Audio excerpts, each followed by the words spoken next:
start with the serratus ventralis and identify it from both sides.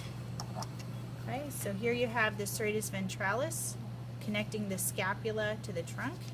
You can see it from the dorsal or from the ventral side. So serratus ventralis. Everybody good?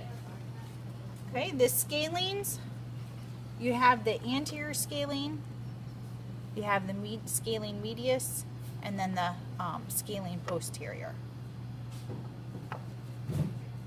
The subscapularis is the muscle that is on the underside of the scapula. So you can identify it here, or you can flip it over, go through the serratus ventralis, and you can identify it back here. The internal and external intercostal muscles, the costal or the ribs are going to be located here. You can see where the white is. So if we cut through that first layer is the external intercostals, and you'll see a change in the direction of the fibers, and then you'll run into the internal intercostal muscles here. Okay, so external and internal. That takes us to the arm. You have the triceps brachii long head, the triceps brachii lateral head, and then if we move that to the side, you have the triceps brachii medial head. The brachialis is here.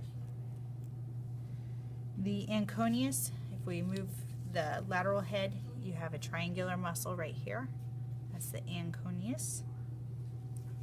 The brachioradialis is like a rubber band here.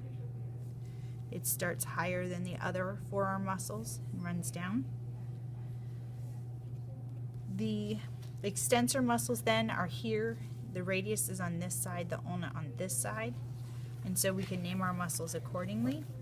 We have the extensor carpi radialis longus and brevis, which are basically right underneath the brachioradialis. It would be these muscles here, these two muscles. Then we have the extensor digitorum communis, the extensor digitorum lateralis, and the extensor carpi ulnaris. As we roll right along, you go into the flexors.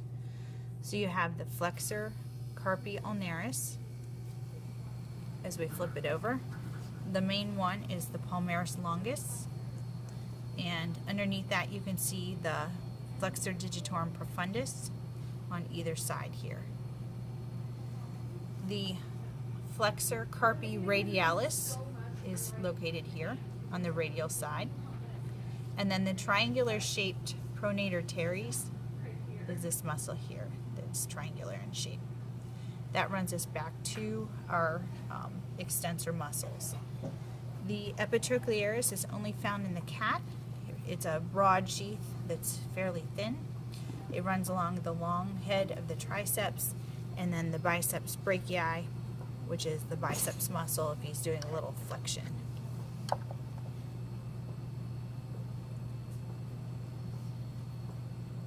Okay, did I miss any?